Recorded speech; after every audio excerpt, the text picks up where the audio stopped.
Hello everyone, welcome to William and the Magic Box. Today on our show, we are going to have the actor Marcello. Marcello is from LA in the USA. So let's see what Marcello has to say. Enjoy the interview. Hello. Hello. Hello Marcello, how are you? Okay, now it's good. How are you? I'm very well, thanks so much. Thanks for taking the time to do this interview with me so early morning in LA. Yeah. Great. Okay, Marcelo, so just before we start the game, just tell me, where are you from? I'm from Santa Monica, California. Right. And what do you do for a living?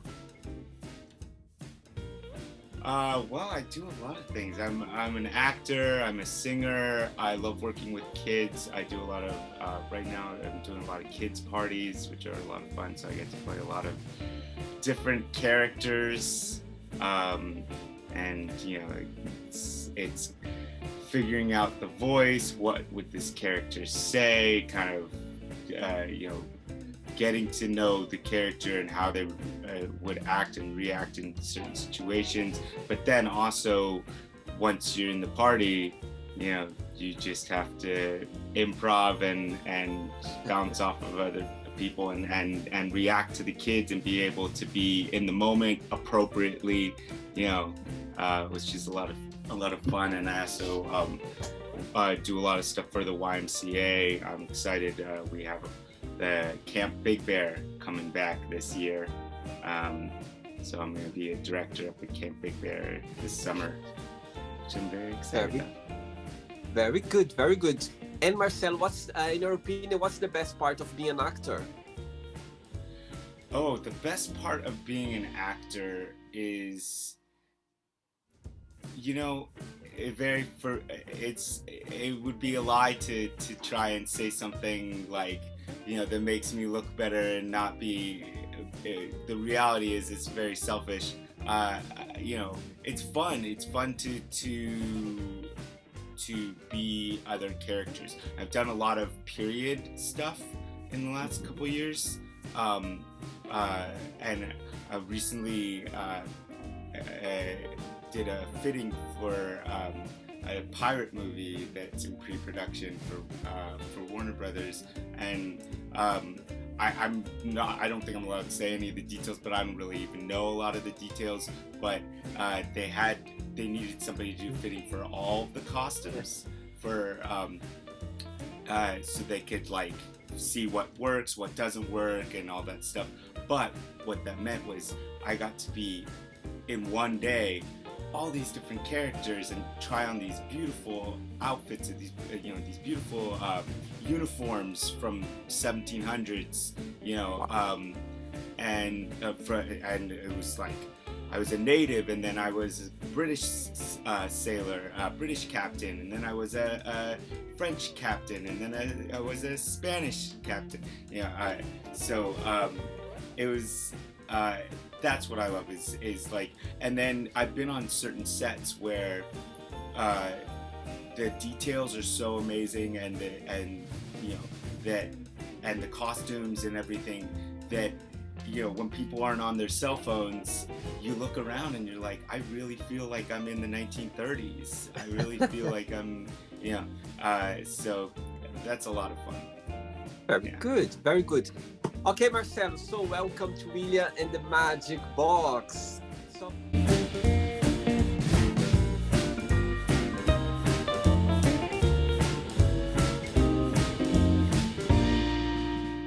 So I've got here my lovely box full of random fun questions, okay? I'm just gonna play a song just for us to get a bit in the mood before the first question. Are you ready? All right. Amazing. And just to let you know as well, if there is a question you don't have an answer for, you don't want to answer, I always can change for another one, okay? It's very chilled and relaxed, okay? Sounds good. Let's do it.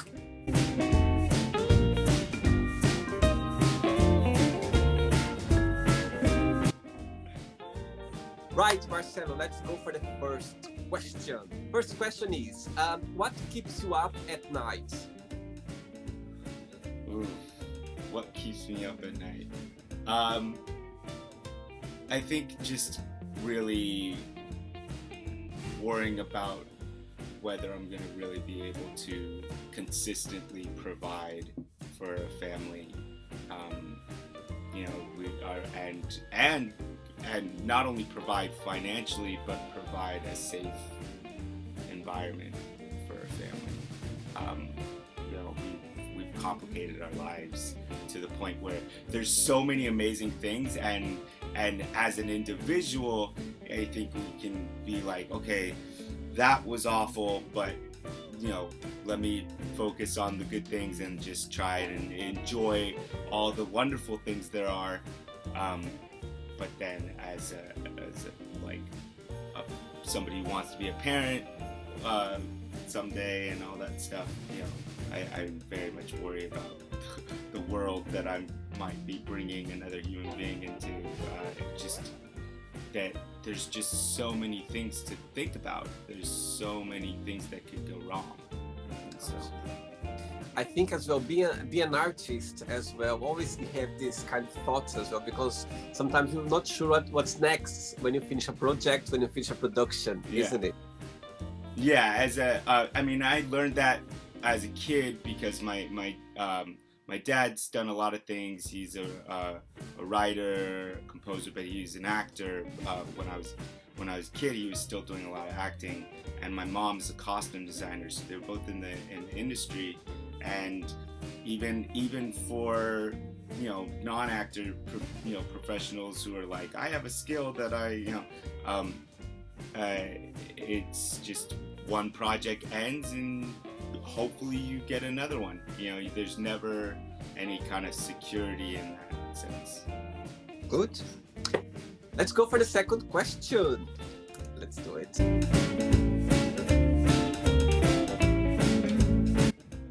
Right, Marcelo, just before the next question, tell me what's the best part of living in LA and what's the most challenging parts in your opinion?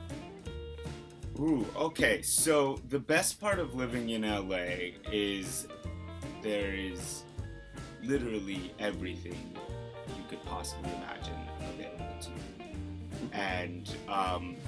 And the thing that people don't realize about LA is not only, I mean, I grew up in Santa Monica, so I grew up being able to do all these great things like bike along the beach with my family and go to museums and do all these things that LA has to offer.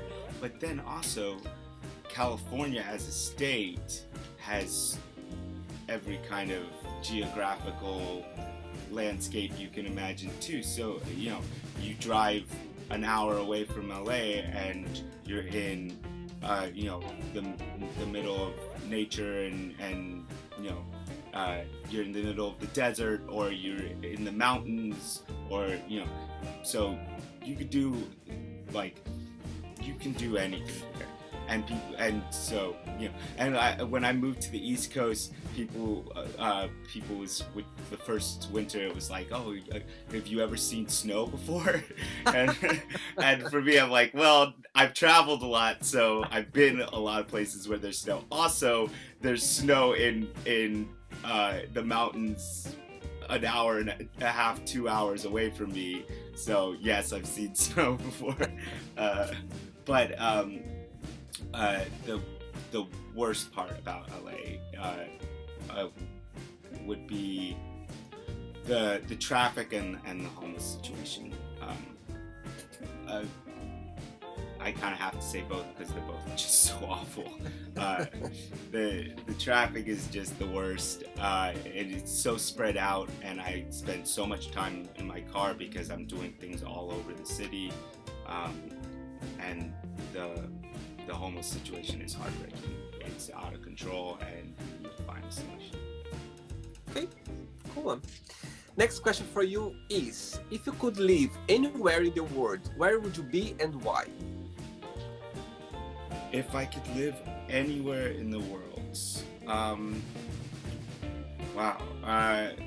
Well, I miss New York, and so I do plan for one reason, hopefully for work, to be back there at some point. I miss Broadway, I miss Central Park. I miss a lot of things about New York.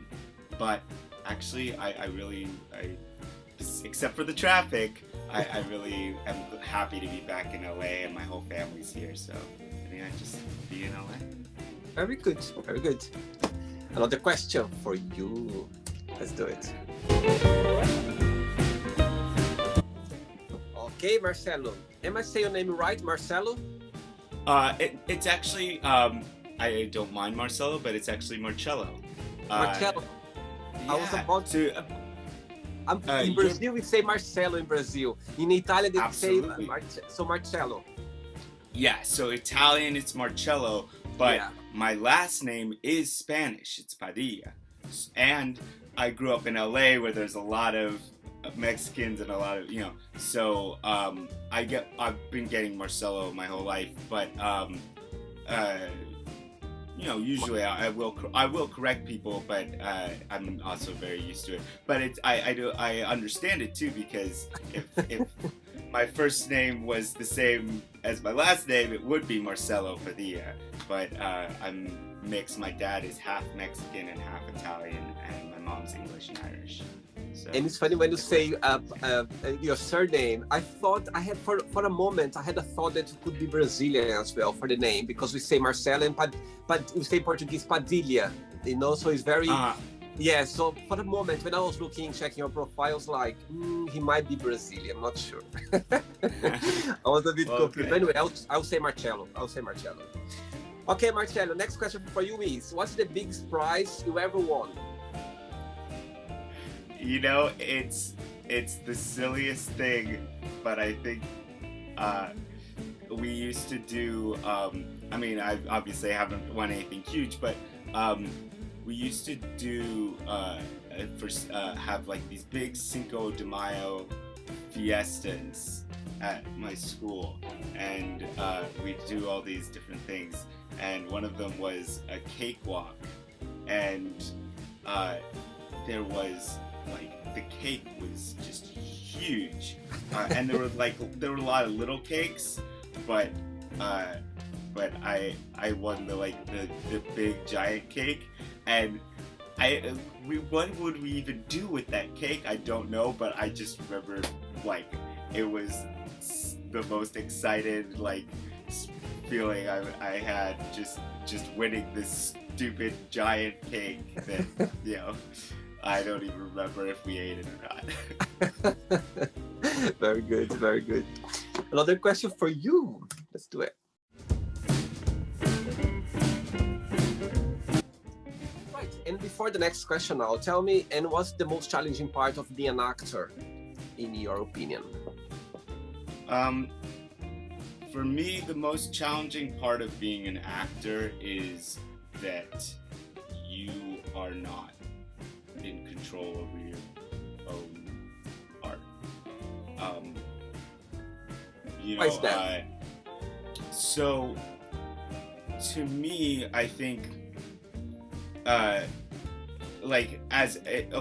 if you're a painter, it's tragic and sad that nobody ever bought any of Van Gogh's paintings when he was alive, and that now that he's dead and can't receive the whole all the benefits of it. Yeah. Now it's $55 million for his worst painting he ever painted. But nobody had all he needed was his brother was able to help him with the paint, to be able to buy paint. Once he had paint, canvases, nobody could tell him what to do or what not to do. He painted and he painted and he painted, and even though nobody bought a painting, he was able to paint all of those paintings. If nobody casts me in something, I can act my little heart out and it's not really gonna matter. If the roles aren't right, if I don't get the right roles, and then even then, I'm still part of usually of somebody else's, idea of what they want, of their vision. So I like collaborative work. I like working with other people. I think also it's smart for any actor, though, to not everybody and not every actor is a writer, but if you can as an actor say, well, what kind of things would I want to do? If I could be in any kind of project, what kind of project would I want to be in? What kind of character would I want to play? Is that something I could write myself? Is that something that I could, actively pursue, trying to find people who might see me in that way, who might want to use me in that way? But it is tough being, in a situation where, there's so many things that I know I'm capable of, and it's just a matter of somebody else seeing that and giving me that opportunity. I see. Great. Now, next question for you is, this one might be easy. Where do you see yourself living when we retire? When I retire, I think when my mom and my stepdad live up in Portland, Oregon, but they come down here all the time, and they travel all the time. They're always they're gone way more than they're ever in Portland, and so I feel like I'd like to not really live in one place. By the time I retire, I would always try to go as much as possible to wherever my kids, wherever my grandkids are. But by the time I retire, I'd like to just be able to not have a job be keeping me anywhere, and just be able to go all over. Very good answer. I love that. That's my answer for this question now. All right, good. Another one. Let's do it. Great. Right. Next question for you is: what is your funniest memory of a date that you had?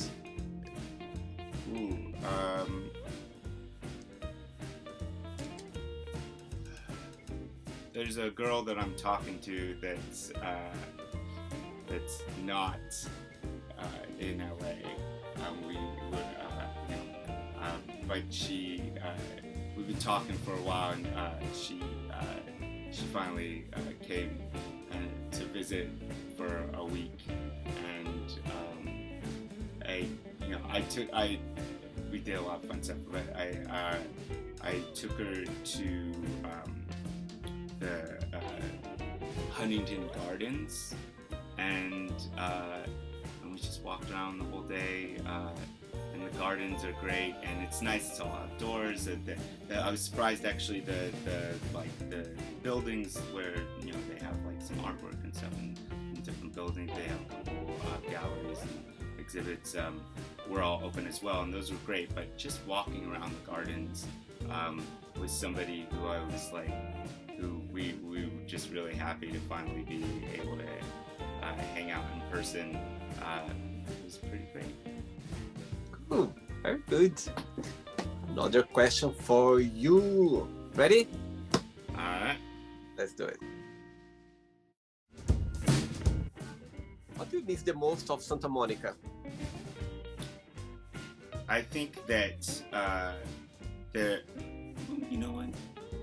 I have a good one. I miss the old pier. When I was a kid, there's a whole. The pier was very different. It was still rides and stuff, but then when I was a little older, they completely changed it into Pacific Park, and it's there's a lot of touristy things that have changed in Santa Monica. I actually miss the old mall, Santa Monica Mall, where it was a lot more kind of cheesy mall, indoor mall kind of feel, but I I like that, and now it's like trying to be cool and like, oh, you know, it's like more open and outdoor and you know, but I think that it's weird being in a place that is like my home, but also changes a lot because of being a kind of a tourist attraction, you know, and the Promenade and Mall, 3rd Street Promenade and Mall now are so generic, and it's all like, yeah, it's all stores that you see anywhere. Like it's all just, you know, like, oh, there's a Gap, there's a, you know, whatever. And when I was younger, when I was a kid, there was still like midnight special bookstore, and like and I remember there was a fun store that like sold beanbags that had like all different kinds of like beanbag chairs and beanbag couches and like you know, but there would always be these fun little unique little places within, you know, and now you know, none of those places can afford the rent, so yeah. So then you just end up with generic chain. And I believe as well, when you are a child, you have different eyes. You see the place with different eyes as well. You know what I mean? When you go back there, of course, things change a lot, and now even more now. This, you know, the world is so modern now. So, but I know what I mean. I miss sometimes as well my hometown, and I miss those places where when I see today, it's a different thing. You know what I mean? It doesn't look the same as before. Yeah, I think it's just, you know, as a child, you can just go around and enjoy and like, oh, this is, and then as, you know, as an adult, it's kind of like, oh, it's like, don't park there for more than 2 hours, or you're gonna end up spending $25 on parking, you know, and you know, it's just a whole different experience, but.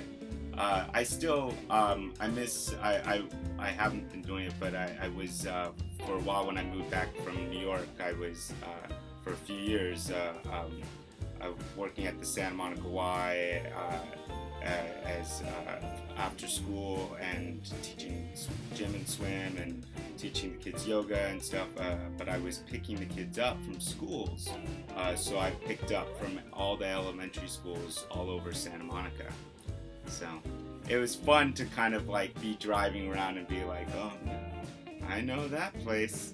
Yeah, picking the kids up from school and you know, from my elementary school and being like, yeah, I went here 20 something years ago. You know, so. Good memories for sure.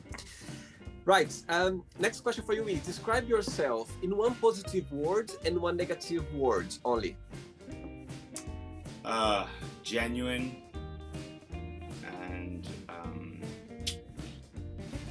frustrated. Interesting. Okay, cool. I'll leave there. Next question for you. Let's do it. Okay, Marcello, next question for you is, what motivates you the most in life? What motivates me the most in life? I think what motivates me the most in life is that no matter how much I can feel sometimes like I'm not in control, like there's so many things that I can't control and that I don't like, you know, is realizing that there really is no rule that says that anybody can't do anything. There are people that will try to say like, oh, this is not for you, or this is me. But I think seeing that there's no, you know, limit to what a person can do if they really want to, and if they really are you know, determined. So if something doesn't work out right away, then I think it's just a matter of how much do you know, how much do you really want it, because there's there's a lot of opportunities. Totally agree. And just adding to that is, if you really, really want something, believe me, you can make it happen. But you need to believe it. You need to, like feel it and just like embrace it and just go for it. I think the world's an open book of opportunities. I totally agree with you. But having to know that because I think some people move out to LA or move out to New York to be famous, and then the problem is that they don't have a way to sustain themselves if it doesn't happen in the first year or two, and so it's a matter of really thinking about okay, how what do I need to do to be able to get there when the time is right, in whatever amount of time it might take, because it might not happen right away. Yeah, absolutely. Another question? Sure. Let's do it. Okay, as you were mentioned before about New York and LA, I guess that they are the better place to be or to look for it if you want to be an artist or start a career. In your opinion, if someone come up to you and say to you, okay, Marcello, I would like to, to go after my dream as a singer, as an actor, work in this show business. Which place would you recommend to start, LA or New York? And why? Okay, well, first of all, I would say don't start in LA or New York. I would say, because it's going to be an adjustment no matter what. But, if there's more opportunities, there's just as many opportunities in reality, if not more, in other places to do things. It's just maybe, okay, so you're not going to be on Broadway, but you're not going to go to New York and be on Broadway right away either. And the stuff that's going on off Broadway can be pretty awful. So there's some good stuff, and there's some stuff where you're just oh my god. So you don't want to just I'm going to New York and then realize that you actually had better resources available to you at the level that you're at, in your hometown. I think that most colleges, most community theaters have actually more resources and more available to them to do good productions than a lot of the off Broadway stuff that's happening. So, I would say first get as much experience under your belt till you feel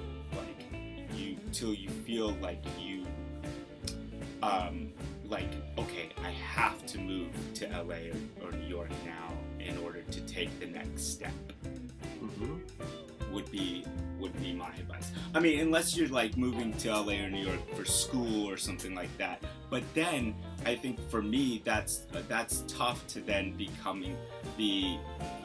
thinking oh, I'm in New York, and then you come out of school and it's okay, but what's actually available to me, because I'm not certainly getting cast in Broadway shows at this point. And then as far as whether you're going to move to LA or New York, it really depends on what kind of work you are wanting to do. Because, if you want to do film and television, LA is the place to be. And there's a lot happening in New York. There's a lot happening in Atlanta. There's a lot happening, other places, but it's still the most is happening in LA, and I've been working very steadily and getting to be on a lot of cool sets, and so I feel good about that. But then, New York is an amazing place, and there's so many opportunities. And if you want to be, if you want to do theater, LA is not the place. Okay. But the thing about New York also is like I said, I mean, the interesting thing is that it's kind of not really the case that you're just gonna go to New York and be and audition for a Broadway show, So you're better off, looking at, working somewhere else and taking a show to New York, So I think New York is more of a city where I would go back if specific job brought me there, rather than just I'm going to New York and I hope that I get work, because that can be tough. Okay. Right. Next question for you is, what is your most embarrassing moment? I don't know if there might even be a video of it, but there's definitely I was a kid doing plays at Santa Monica Playhouse, and I just remember I just didn't have time to go to the bathroom, and being on stage fully, and we had to hold. We would do tableaus and stuff, and a lot of the play was literally where we would have to be then frozen in a pose, and I definitely was frozen in the pose, and then holding my crotch with one hand, just trying not to let it go. It's and in front of an audience, definitely. Did you manage well to keep it? I don't think I think that a little bit of pee might have come out. I'm pretty sure I hopefully I didn't I did I held it as best as possible, but I think I don't think I fully held it. So it was definitely one of those I don't know who noticed that, but that was awful. And then, as soon as I got off stage, I ran and it felt relieved. The world was not a better place. Yeah, and then it was all better because I got to go to the bathroom. Great. I have 3 questions left for you. Okay, let's do it. Next question for you, Marcello. What was your favorite part about school? My favorite part about school? My favorite part about school is that you're in an environment where you have all these opportunities to learn. And I think that it's sad that most kids, I think, go through this weird period of oh, you gotta be cool, and it's not cool to be the smart kid in class who knows all the answers. It's it's not cool to raise your hand all the time in class and like the teacher and stuff. So to see kind of this where going through this period of being too cool for school is kind of sad, and to think there are a lot of people who just aren't even don't come from kind of family that really is trying to put them in activities, because I feel very fortunate that I got to do a lot of activities when I was younger, because then you get to the point as an adult where you're oh man, I'd really like to do that, or I'd love to learn this, or I'd love to. Oh, but it's like to take, piano lessons are expensive, and if I wanted to do martial arts karate now, like those classes are expensive, or if I wanted to learn about this or learn about that, I think you can still do continued education, and that's something I really recommend. My dad teaches at Santa Monica College, and so if I've taken a class here or there as an adult, and I think that's like, why not? Like take an art class at the local community college. But I think really when you're really immersed in it, to not take advantage of all the opportunities that comes with being in a school environment would be a shame. Okay, good answer. Wow, amazing. I love it. 2 questions left, Marcello. Let's do it. Right, before the next one, tell me who is your favorite actor and your favorite actress? Favorite actor, Robin Williams. I miss that guy. I really like, because Jim Carrey would be another one actually, but I think Robin Williams really to be that brilliant and that funny, and to come on the scene as this crazy comedian character, and then be able to also be like, but I'm also like, I'm gonna do some serious roles where it's a whole nother thing. He's just the sharpest, and just to look at the stuff where where he improvised and to know like, oh God, like that, like the stuff that he was able to come up with even just on the spot and create characters. I think that that Disney owes him a lot. What he did with the genie kind of ushered in and the next level of animation, voiceover stuff, I love Robin Williams.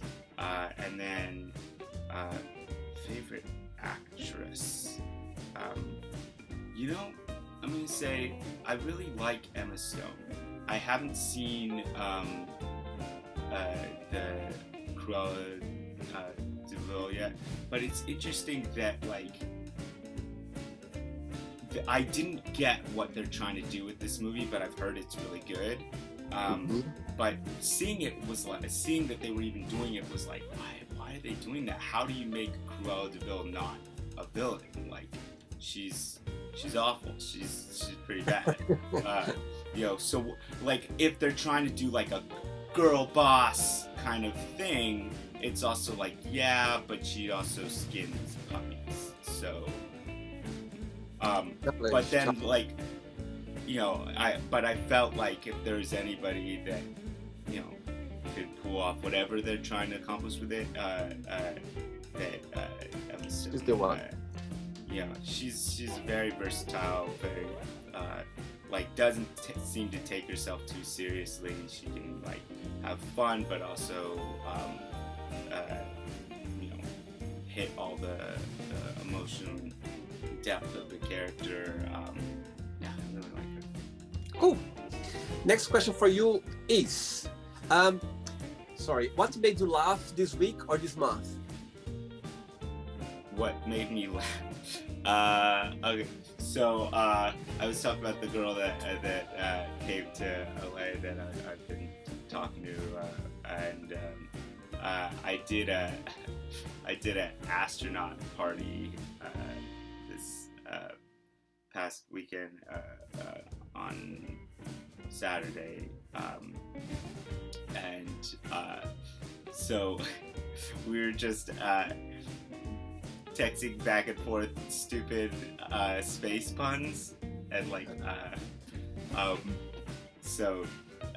and that was just I was surprised how long we were able to keep it going, and that was just something that was silly and dumb, but fun to just be able to like to be like, yeah, okay, I'm gonna send you this dumb joke, or and it's as simple as that.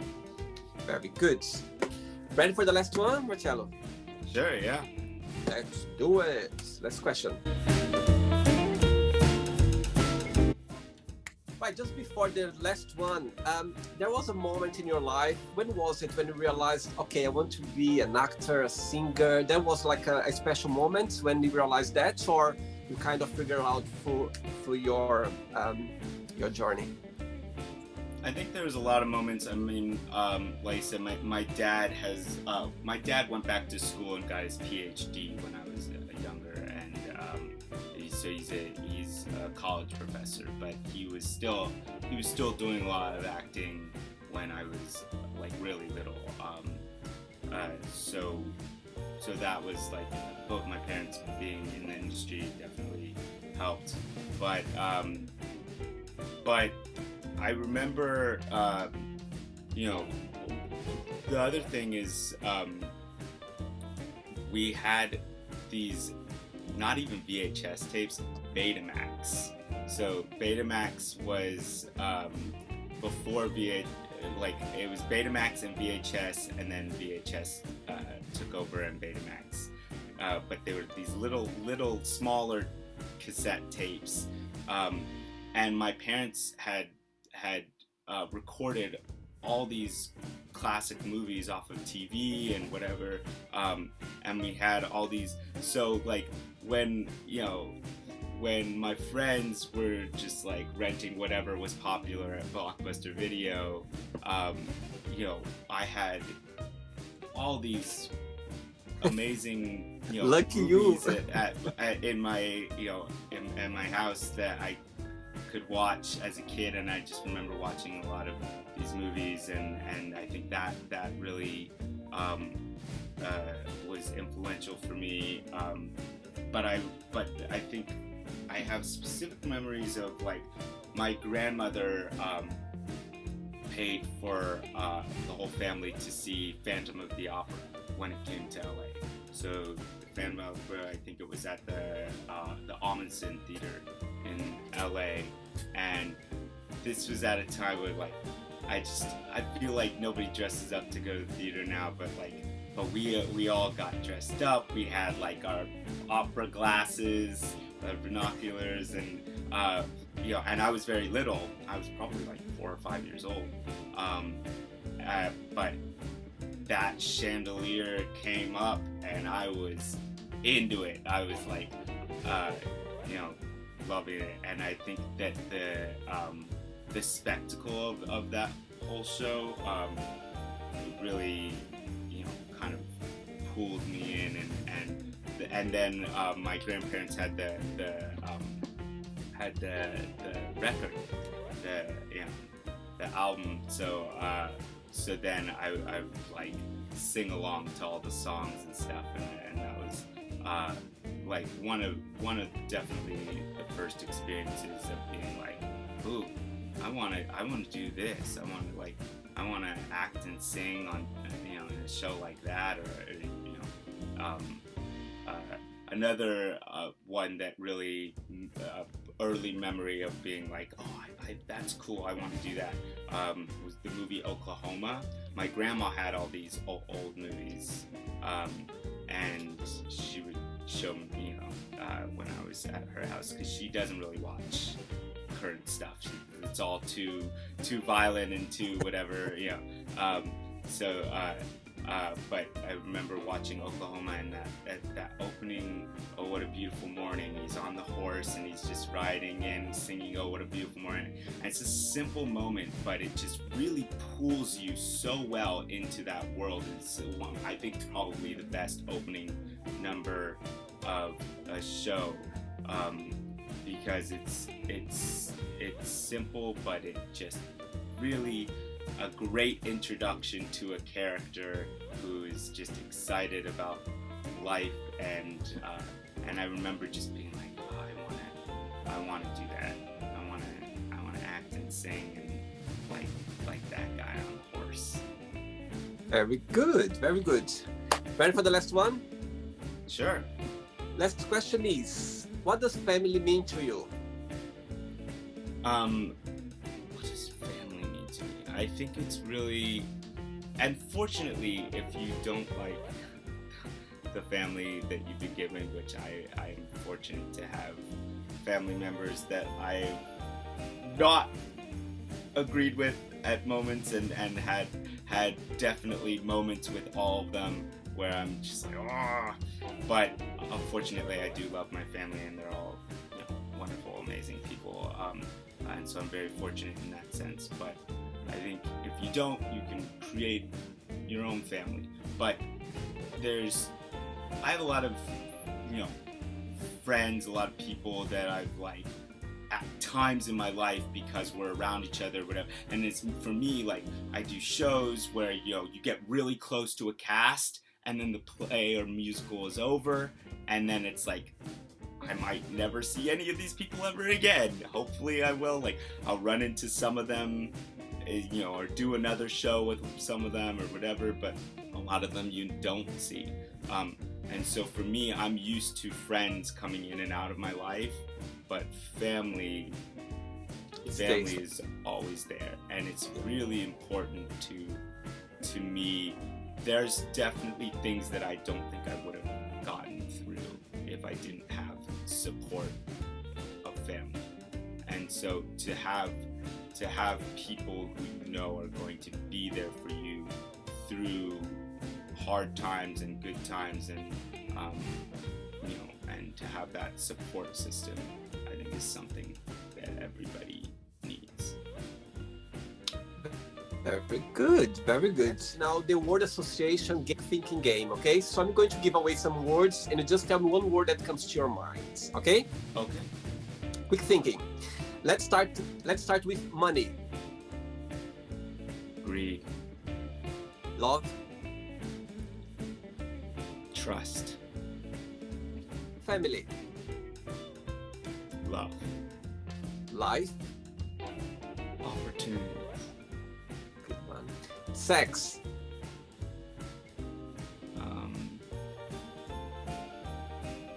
Opportunities. Politics. Fake. Okay. Religion. Complicated. I thought you say possibility. Joking. How about friendship? Fun. Fear. Courage. Regret. Opportunity. Desire. Mirage. Success.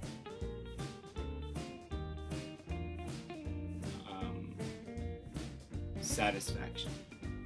Okay. Wish. Opportunity. Happiness.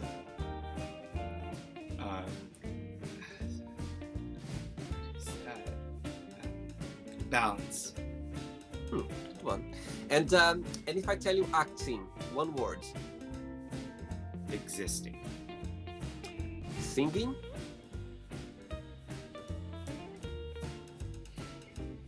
Expression. And if I tell you LA, one word. Jungle. And the last one now, Santa Monica. Beach.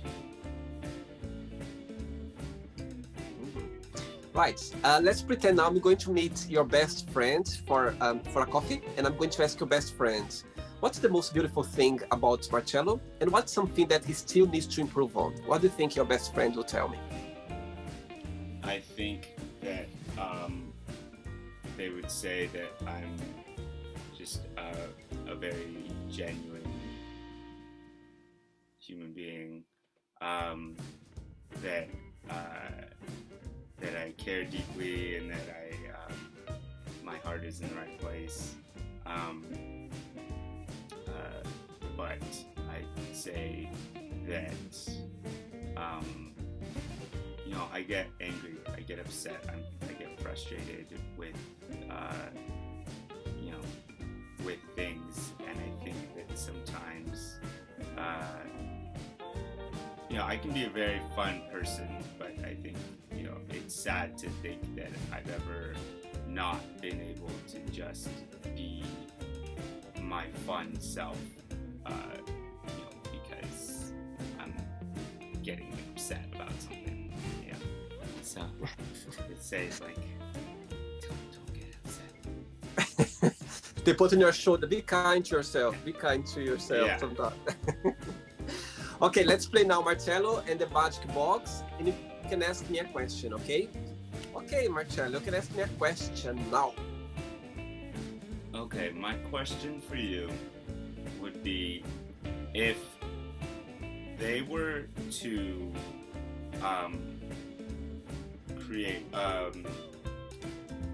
a leader, a world leader, so not just of one country or one city or one, but of the whole world, and if you were to be a world leader, what would be your first policy? What would be the first issue that you would tackle? I think it's a very easy answer for me. I think I would work very hard to find a way to open people's minds, to find a way for people to be more approachable, to find a way to people be more acceptable, accepting things, even though if there's if they see something different that they don't believe or they don't even agree, but if they respect and try to understand or be approachable about it, I think the world would be a better place. That would be something that I would focus on, in the first, find a way to get people to give more information away, or to to help those tribes to kind of focus more, or find a way to help others to understand. And I think that would be something that I would focus on to start with. I think the things would be better in a different way if people be more approachable, understanding as well, not to judging or spreading hate around because they don't understand, or because they don't agree, or because it's not part of their words. But I think they would be more understanding, approachable, or or even if you don't want to understand, but if you respect and just understand that it's just the way they behave, the way other people they express themselves. But if you just keep your understanding, I think people the world would be a better place. That would be my very first thing that I would kind of put it out and try to work it out together and find a way to help the world. That would be good answer. That's a good answer. I think it's interesting. I think people, we live in a world of where there's more information available than to us now than ever. Obviously, it's incredible, but people are still in this mindset of they believe what they want to believe. Yeah. And so it's frustrating. I think we've all had that experience where we've tried to talk to somebody where you realize there's not a thing that I could say to this person right now that's going to change their mind. Yep. Not because there's nothing that I could say that wouldn't be valid or wouldn't be like very much contradicting what they think they know, but just because they have already decided, this is what it is, and so they're only going to listen to what confirms what they already believe. Yes, that's the point. That's totally the point. I totally agree. So imagine if those people if they had an open-minded or even understand or respect, imagine how the world would be, easy to kind of put things out there. Yeah. Marcello, did you have a good time? Yeah, thanks for inviting me. This was random and fun. Thanks so much for taking your time to do this interview with me so early morning. My God, you just start your day now with those going through in your memories in life. Must be a bit hard for you to go to try to think as well.